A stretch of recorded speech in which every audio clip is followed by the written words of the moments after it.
rondo tuwa niku mboten bahaya Yai.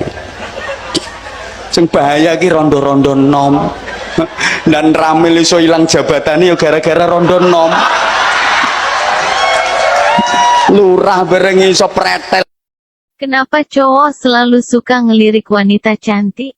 Karena yang jelek di rumah sudah punya.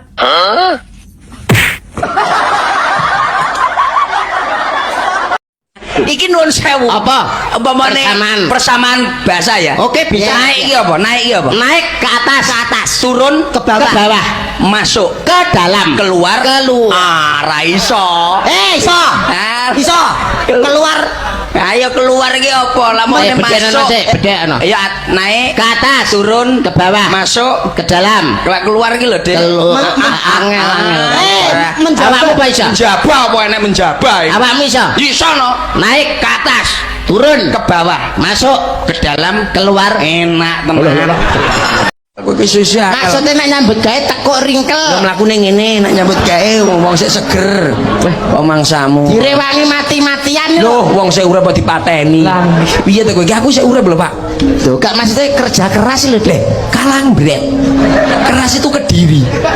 Awake dhewe nyambut gawe ning Kalangbret tenggrian ning Bu Titik mosok ora apal. Suwe-suwe tak ronda kok wong suwe-suwe.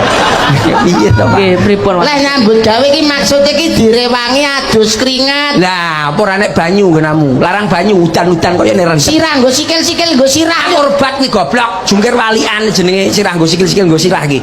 Iso ora to nuturi wong cah cilik? Nuturi cah cilik iso ora to sampean? Lah nek kowe piye njajal? Cara aku engke wong sukses kudu piye? Ya sing ngene iki. Lah ya kerja keras. Kalangbret. Paham kamu? Ini Kalangbret. Ya awake sukses iku kudu kerja kalangbret. Lah, titik apa sing tabrak truk gak mati? Apa enek? Dibelah gak mati. Apa enek? Blindes sepur gak mati. Pitik apa? Pitik apa kuwi? Pitik apa Dajal? Pitik anu BK. Salah. Birma, Salah. Talpun, Salah. Kate, Liru. pitik apa? Pitik panjang umur. Wow.